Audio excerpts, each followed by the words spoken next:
Bienvenidos a Notus Salud. Recuerden, es un programa dirigido a ustedes que les ayuda sobre todo a prevenir enfermedades que en un momento dado repercuten en su salud. El día de hoy con un tema que es enfermedad vascular cerebral. Tenemos de invitado a un especialista que es el doctor Juan Martín Zamarripa Álvarez. Él es neurocirujano, es egresado de la Facultad de Medicina de León, hizo su especialidad en Centro Médico Nacional y aparte tiene una subespecialidad en columna vertebral. Aparte, pues bueno, es un gran amigo. Él actualmente también es presidente del Consejo Directivo del Hospital Torre Médica de Irapuato. Bienvenido, Juan Martín, gracias por aceptar la invitación. Nos da un gusto que estés aquí con nosotros. No, hombre, muchas gracias por la invitación. Sobre todo para abordar este tema que es de gran importancia para la población en general.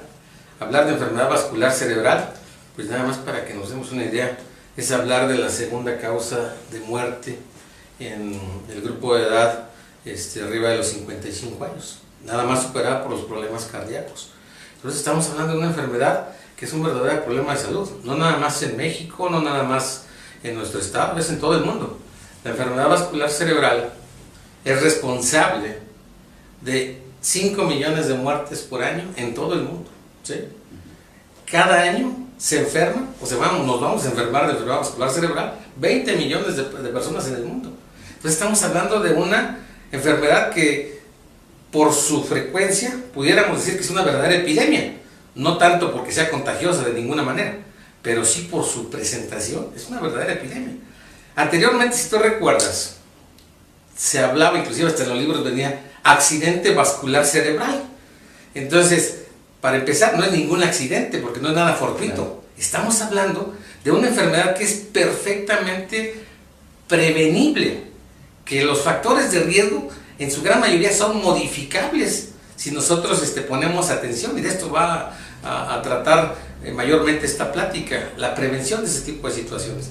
Entonces no hay ningún accidente, es una enfermedad perfectamente prevenible. Hay que detectar los factores de riesgo, los cuales vamos a hablar más adelante. Hay que modificarlos porque el 90% de ellos se pueden modificar.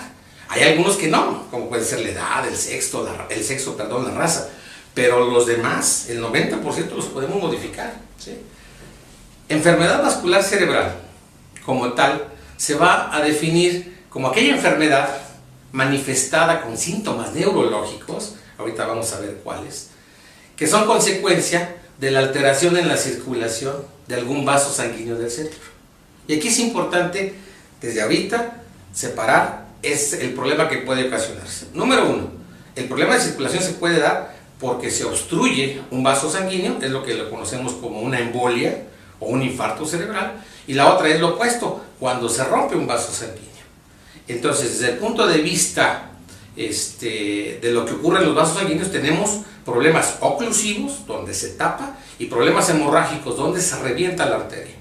Desde el punto de vista clínico, estas dos situaciones se manifiestan igual, ¿sí? No hay desde el punto de vista clínico una diferenciación que yo diga, si este paciente tiene esto, con mayor probabilidad va a tener una hemorragia, o con mayor probabilidad va a tener un infarto. Por frecuencia de presentación, indudablemente que lo más probable es que se trate de un infarto cerebral, pero desde el punto de vista clínico es bien difícil decir esto es un infarto y una hemorragia. Por eso es que es fundamental, en cuanto se establecen estos signos, hacer estudios complementarios de diagnóstico, como puede ser una tomografía, la que nos dice si estamos ante un evento oclusivo o un evento hemorrágico. ¿Por qué es importante la tomografía? Porque ya una vez que yo vea si estamos ante un problema oclusivo, el tratamiento va a ser completamente distinto al del hemorrágico. Para que ustedes lo entiendan de una manera sencillita. Si es un evento oclusivo, nosotros vamos a dar tratamiento para tratar de mejorar esa circulación, para tratar de romper lo que está obstruyendo. Eso no podemos hacer en un vaso sanguíneo que está sangrando, porque lo haríamos sangrar más. Por eso es fundamental, en el momento que llegue el paciente, tratar de ver si es un evento oclusivo o es un evento hemorrágico. Entonces, esa es la enfermedad vascular cerebral, ¿sí? La alteración en la circulación de sangre por falta de o por ruptura de un vaso sanguíneo, que se instala de manera brusca o rápidamente. Existen, aquí es uno de los puntos más importantes de esta plática, existen muchos factores de riesgo. en términos generales vamos a hablar de los que se pueden modificar y de los que no se pueden modificar. ¿Cuáles son los que se pueden modificar? Número 1, hipertensión arterial. La hipertensión arterial es la principal causa asociada a enfermedad vascular cerebral, tanto isquémica o oclusiva como hemorrágica. Para que ustedes se den una idea, la pura hipertensión arterial es responsable del 50% de los eventos vasculares, sean oclusivos o sean hemorrágicos. Entonces, uno de los pilares fundamentales para tratar de disminuir la frecuencia de presentación de este problema es un buen control de su presión arterial. Si nosotros controlamos al paciente de su presión arterial, vamos a limitar el riesgo de que presente un evento vascular. ¿Cómo vamos a controlar la presión? Pues ahí vienen otros factores importantes. Vamos a modificar sus hábitos de dieta. Le vamos a limitar la ingesta de grasas de origen animal, ¿sí? Carnes rojas, lácteos, derivados de los lácteos, la ingesta de la yema del huevo, la ingesta de la piel del pollo, la ingesta de mariscos en concha que tienen un alto contenido de colesterol. Y vamos a agregar otros elementos que a lo mejor no es frecuente que los consumamos, pero tenemos que modificarle sus hábitos dietéticos, incluyendo también, fundamental, la disminución de sal. Modificando su dieta, pocas grasas de origen animal y poca sal, con eso ya le vamos a ayudar al paciente a que mejore su presión arterial, obviamente aunado al tratamiento con medicamentos antihipertensivos. ¿Cómo le vamos a modificar también su presión arterial? Bueno, pues tratar de que el paciente haga algo de ejercicio, que evite su sedentarismo, que es otro factor de riesgo importante, que baje de peso. La obesidad, el sobrepeso, es otro factor de riesgo que también contribuye a que incremente la presión arterial y por lo tanto el riesgo de eventos vasculares cerebrales. Aquel paciente que fuma, el tabaquismo es responsable en conjunto con otros factores de riesgo del 20% de los eventos vasculares cerebrales. El tabaquismo, lo sabemos, el tabaco va provocando daño en la parte interna de la arteria, lo que va haciendo que se endurezca, que se vaya depositando placa de ateroma, etcétera, y que esto provoque sobre todo problemas de tipo isquémico oclusivo, 20%. El otro factor importante que podemos modificar es la diabetes mellitus, ¿sí? La diabetes mellitus por sí sola es responsable del 27% de los eventos. O sea, 1 de cada 3 pacientes está en relación con diabetes. Y si tú como médico lo sabes, pues es raro que venga un paciente diabético sin hipertensión. Sí tenemos muchos pacientes hipertensos sin diabetes, pero casi todos los diabéticos también son hipertensos. Entonces, la diabetes incrementa entre un 2 y un 6% el riesgo, de 2 a 6 veces el riesgo de presentar un evento vascular cerebral. ¿Cuál es el objetivo fundamental para el control de la diabetes? Bueno, las modificaciones de la dieta, ¿sí? Dieta baja en calorías, baja en carbohidratos, y obviamente el empleo de sus hipoglucemiantes, bajar de peso, hacer actividad deportiva. Los mismos factores que manejamos para la presión arterial también son importantes para un buen control de la diabetes mellitus. Si vemos ahorita, ya hablamos de los 4 factores más importantes y que son modificables: hipertensión, tabaquismo, obesidad, diabetes mellitus. Hay otros factores que también se han relacionado y que en un momento dado pudieran modificarse. Aquí, modificarse entre comillas. Por ejemplo, el estrés. Sabemos que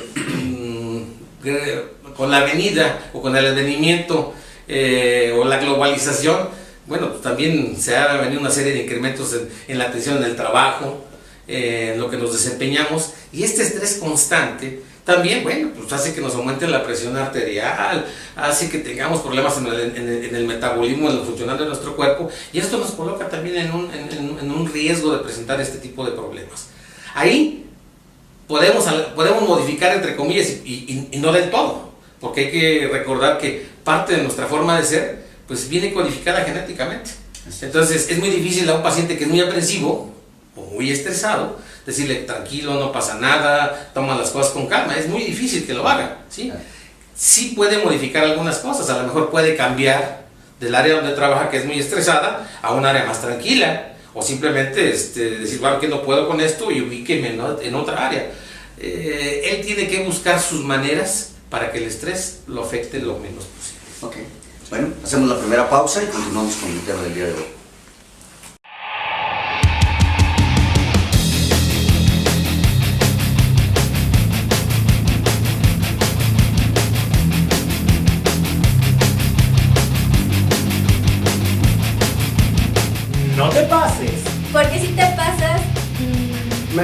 Descúbrelo en Notus. Porque eres parte de aquí, parte de aquí, parte de aquí.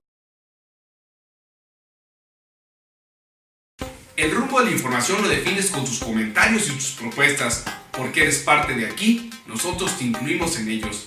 Notus Política. Mi nombre es Esaú González. Aquí las sugerencias las pones tú. Porque eres parte de aquí, Notus Política.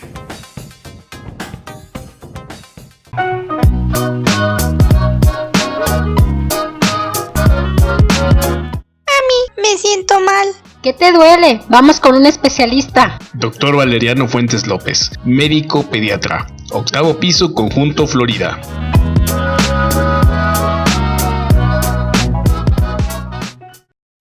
El análisis de la información marca el rumbo de lo que quieres saber. Mi nombre es Sara Garibaldi. Porque eres parte de aquí, Periódico Notus.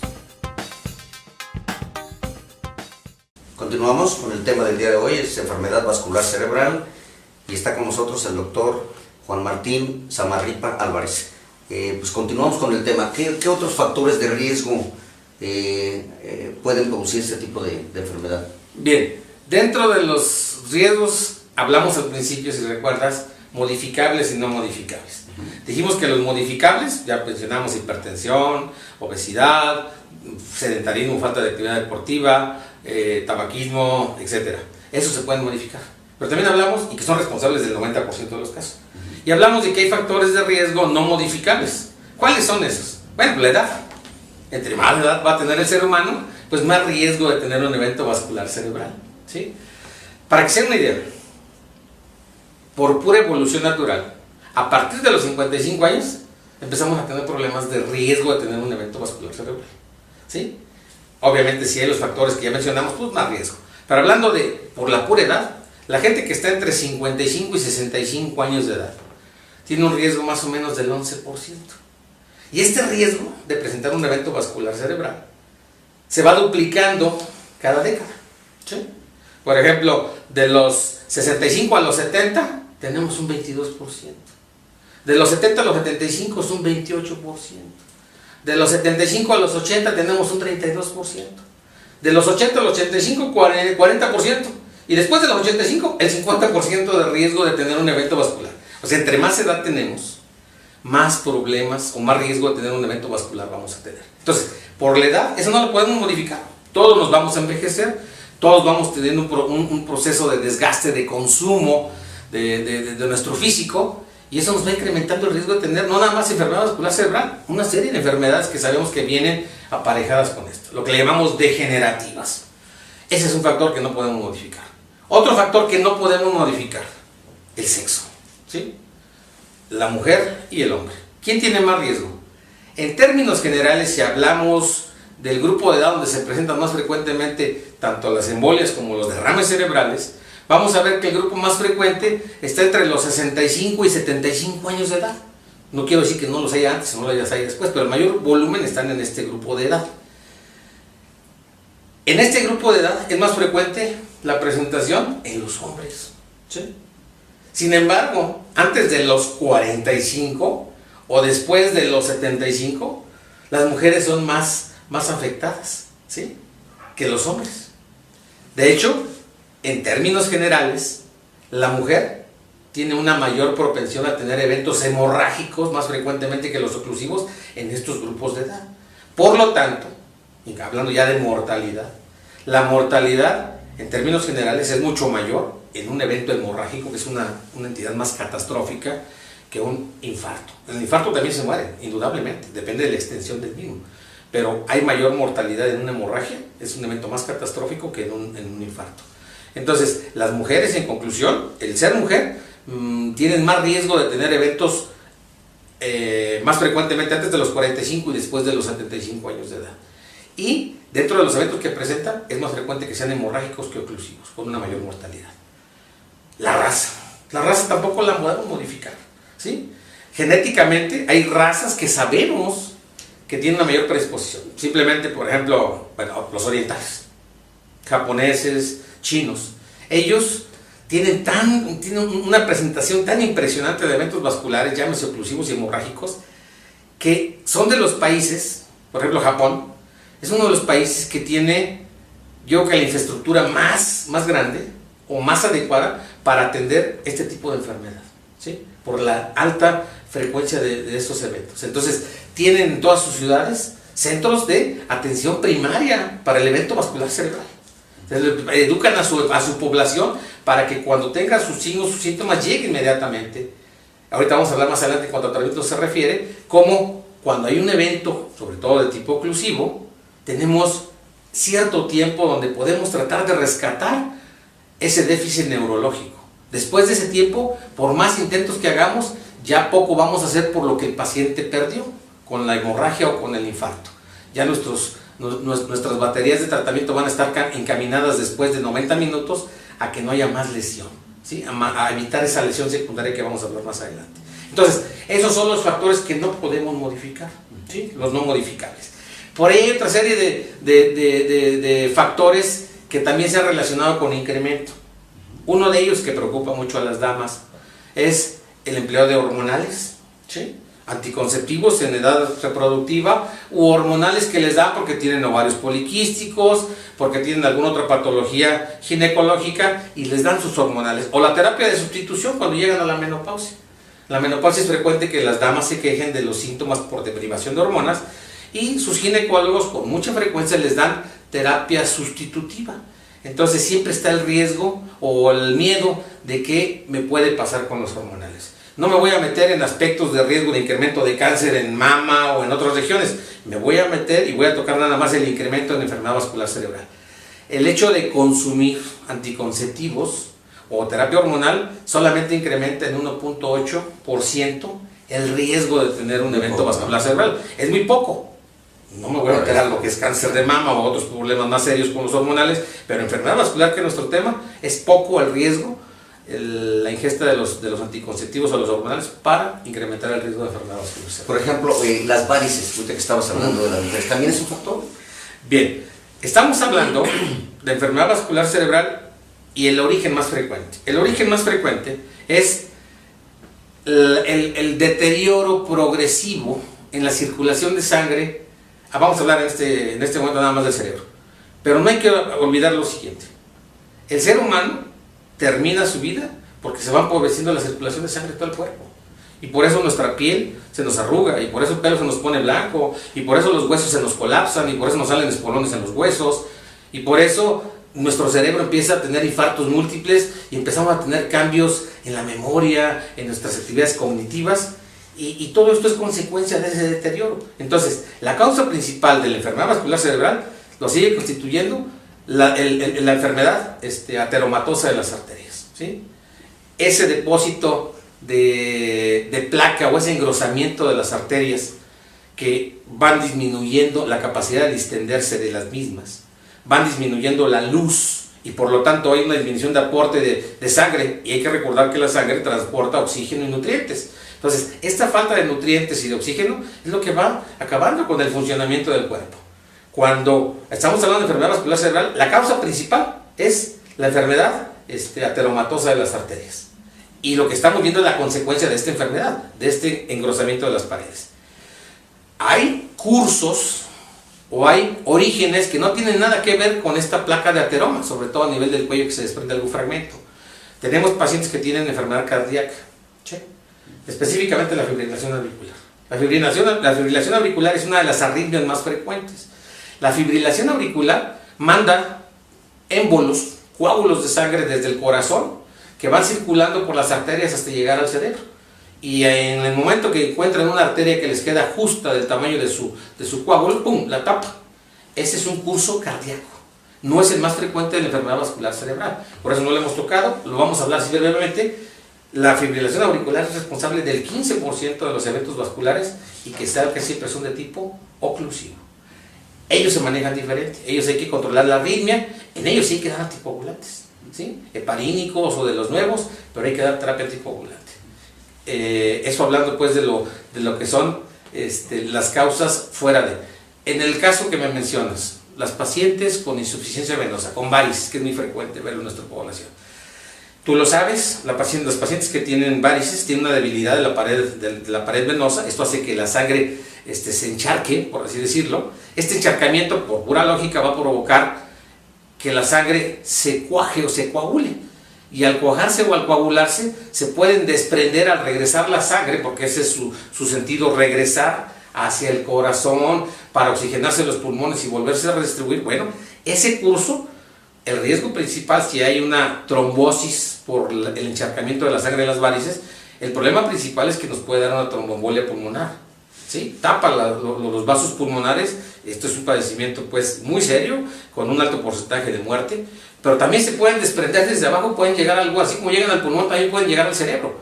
Ese es un factor de riesgo, pero digo, más que a nivel cerebral, los problemas principales que provocan la insuficiencia venosa de los miembros pélvicos, el temor que tenemos es a nivel de pulmones, una tromboembolia pulmonar. Oye, y, por ejemplo, entonces los síntomas, ¿cuáles serían los síntomas o cuando uno se da cuenta que puede haber un problema de este tipo? Bien, esto es bien importante. Voy a poner un ejemplo que va a dejar en claro lo que quiero mencionar. Sí. Toda la población, seamos médicos o no médicos, con educación o sin educación, toda la población sabe que si me duele el lado izquierdo del pecho y se me corre el brazo, cuidado. Y yo corro con el cardiólogo porque lo más probable es que sea el corazón. La gente se ha educado, ha sido educada para que si le duele el pecho y se le corre, y o sea, si le falta un poquito el aire, corre inmediatamente porque puede ser datos de que me quiere dar un infarto al corazón. Pero no hemos educado a nuestra población para decirles que cuando tenga los siguientes datos, son exactamente igual o deben de ser igualmente importantes que el dolor del pecho con irradiación al brazo. ¿Cuáles son? Número 1, el mareo, ¿sí? El mareo, el famoso vaido de la gente. ¿Cómo es el vaido o el mareo? Pues es el mareo transitorio que ocurre cuando yo me levanto, me siento en las mañanas que me siento y me mareo. Cuando me levanto de la cama, me mareo. Cuando me agacho y me mareo brevemente por cuestión de segundos. Este tipo de mareo, que la gente lo conoce como vaido, casi siempre lo vamos a encontrar precediendo por meses o por años a la aparición de un evento ya oclusivo, a un infarto cerebral. Entonces tenemos que ponerle atención, ¿sí? Porque si vamos a ver lo demás, vamos a ver que el paciente es hipertenso, que tiene esto, que tiene otros factores de riesgo. Entonces ese vaido tenemos que ponerle atención y tenemos que ir con nuestro médico para ver por qué motivo lo estamos presentando. Ese es del que se presenta con mucho tiempo de anticipación. Pero ¿cuál es lo más frecuente y lo que nos debe de preocupar? Porque eso nos está diciendo que está ocurriendo algo en este momento. El mareo, que inmediatamente se relaciona con hormigueo o adormecimiento en la mitad de tu cuerpo, con dificultad para hablar. El paciente de los familiares refiere que como que se le traba la lengua y siente pesado un brazo y la pierna, ¿sí? Acompañado o no de mareo, acompañado o no de vista doble. Puede haber también inclusive disminución de la agudeza visual de un ojo, lo que se llama maurosis o ceguera monocular. Y estos datos que se presentan súbitamente nos hablan de que está ocurriendo un problema de circulación de sangre en un territorio muy específico del cerebro. Esos datos son datos de alerta y nos obligan a la familia a llevarlo inmediatamente con el médico, ¿sí? Si estos datos neurológicos revierten, desaparecen, porque afortunadamente muchos de ellos desaparecen, si desaparecen dentro de la primera hora, decimos que fue un evento transitorio, ¿sí? Si persisten por más de una hora y llegan a las 24 horas establecidos, decimos que es un infarto cerebral, ¿sí? Entonces de ahí la importancia. Ahora, fíjense bien en lo siguiente. Si esta plática dura 60 minutos, quiero que sepan que en todo el mundo, en esta hora, vamos a tener 60 pacientes que va a haber 60 pacientes que se van a morir en esta hora por eventos vasculares cerebrales, ¿sí? Y vamos a tener 90 pacientes que están presentando un evento vascular cerebral en este momento. Entonces, de ahí la importancia, ¿sí? Hace un momento mencionábamos en cuanto a la oportunidad que tenemos nosotros para ofrecerle algo al paciente. Si ese paciente que obligadamente tiene que ir a un médico, a un servicio de urgencias, que lo tiene que ver un especialista, que debe de quedarse hospitalizado aunque reviertan sus síntomas, ¿por qué se debe de quedar hospitalizado? Lleva la justificación principal. Un paciente que tiene un evento transitorio, aunque le haya durado 5 minutos, 10 minutos y se le quite por completo, ¿sí? quiero que sepa que el 10% de esos pacientes que se recuperaron como si nada van a tener un infarto cerebral dentro de los siguientes 3 meses del evento. Pero ahí te va lo más importante. El 50% de esos pacientes que van a tener un infarto en los siguientes 3 meses, el 50% lo van a hacer en las 48 horas siguientes a la isquemia. Por eso se deben de quedar hospitalizados, ¿sí? Para que empieces tú las medidas ya de tratamiento correctivo en ese momento, ¿sí? En ese momento lo que tienes que hacer es mejorar la circulación de sangre del paciente para evitar que se ocluya el vaso, ¿sí? No le vas a modificar en 48 horas su hipertensión, su diabetes, su obesidad, su estrés, etc. Pero sí lo tienes que proteger, ¿sí? Por ese porcentaje tan importante que va a evolucionar a un infarto cerebral. Cuando el paciente pasan 24 horas y sigue con dificultad para hablar, sigue con ese hormigueo, adormecimiento del cuerpo, o ya tiene debilidad de la mitad del cuerpo, decimos que es un evento bien establecido, es un infarto cerebral, ¿sí? Desde el inicio de los síntomas, es importante lo que mencionábamos al principio, hacer estudios de diagnóstico. Una tomografía está al alcance prácticamente de toda la población. En la localidad y en varias ciudades del estado tenemos muchos centros hospitalarios donde se tiene el recurso. Llegar inmediatamente y la tomografía nos va a decir si estamos ante algo oclusivo o algo hemorrágico. De eso va a depender qué tratamiento le vamos a dar en el momento agudo al paciente. Esto es hablando de los síntomas del paciente en el cual se está presentando un evento oclusivo. Pero no hay que olvidar que también tenemos eventos hemorrágicos. Y los eventos hemorrágicos, un síntoma cardinal es el dolor de cabeza, ¿sí? El dolor de cabeza no hay que menospreciarlo. Ni aún en aquel paciente que se queja cotidianamente de que todos los días le duele, ni en aquel paciente que sabemos que es migrañoso, jaquecoso y que cada mes le da su dolor y le dura 2 o 3 días, no hay que menospreciar el dolor de cabeza.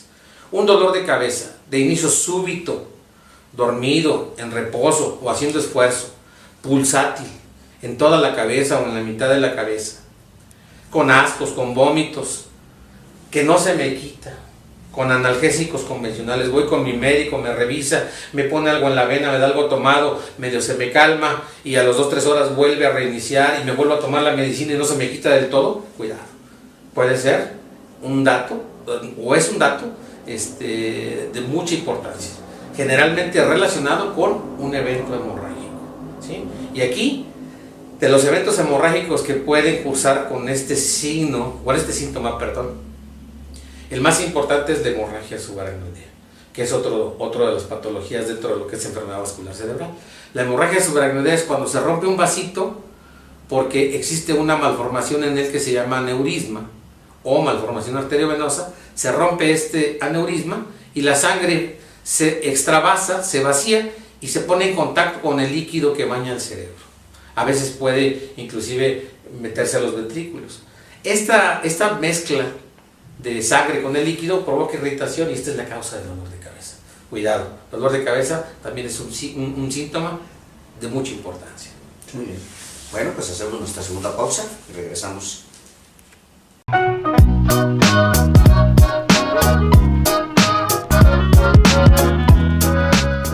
Me siento mal. ¿Qué te duele? Vamos con un especialista. Doctor Valeriano Fuentes López, médico pediatra, 8º piso, Conjunto Florida.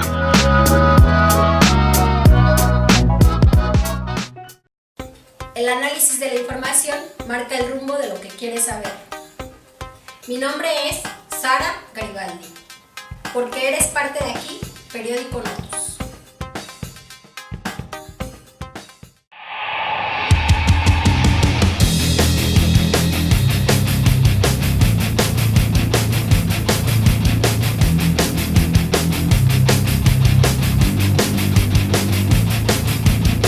No te pases. Porque si te pasas, Mejor descúbrelo en Notus. porque eres parte de aquí, parte de aquí, parte de aquí. El rumbo de la información lo defines con tus comentarios y tus propuestas. Porque eres parte de aquí, nosotros te incluimos en ellos. Notus Política. Mi nombre es Esaú González. Continuamos. Doctor Samarripa, ¿cuáles serían sus recomendaciones para que la gente se dé cuenta y de qué manera pueden prevenir este tipo de enfermedad que usted ya dijo que es muy serio la situación, ¿no? Bien, como les mencionaba, esto no es ningún accidente, esto es una enfermedad perfectamente previsible. Y gracias a Dios, el 90% de los factores son modificables. Entonces, ¿qué es lo que le debemos de decir a nuestra gente? Número 1, mantener una presión óptima. Si tenemos problemas de hipertensión, acudir con su médico de confianza, especialista o no, para que tenga un buen control de su presión. Ya hablamos de los factores alimenticios. La presión también se va a modificando nuestros hábitos de dieta, quitando la sal de nuestros alimentos, tomando los medicamentos que nuestro médico considere que sean necesarios. Aquellas personas que tenemos sobrepeso, me incluyo, debemos de modificar también el mismo, tenemos que mantener un peso óptimo. Esto también disminuye el riesgo de enfermedad vascular cerebral. Aquellos pacientes diabéticos, un control también óptimo, tanto con dieta como con los hipoglucemiantes o la insulina que su médico les recomiende. Es fundamental. Es fundamental también hacer actividad física, ¿sí?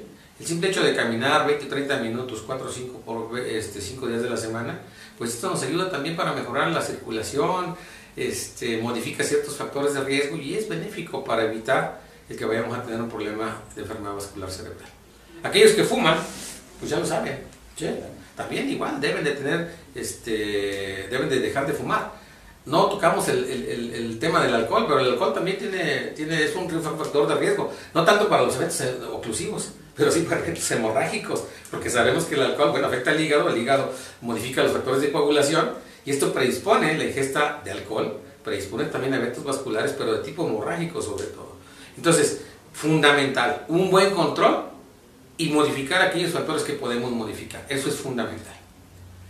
Aquel paciente que tiene los signos que acabamos de mencionar, dolor de cabeza que no quita, esa dificultad para hablar, ese adormecimiento o hormigueo, adormecimiento de la mitad del cuerpo con falta de fuerza, ese mareo que no se me quita, esa disminución súbita de la agudeza visual de un ojo, o como que no veo bien hacia la derecha, no veo bien hacia la izquierda, son datos de alerta. Ir inmediatamente con su médico de confianza o con un especialista para que sea valorado de manera adecuada y se hagan los estudios complementarios. Ya él se encargará de hacer las recomendaciones pertinentes.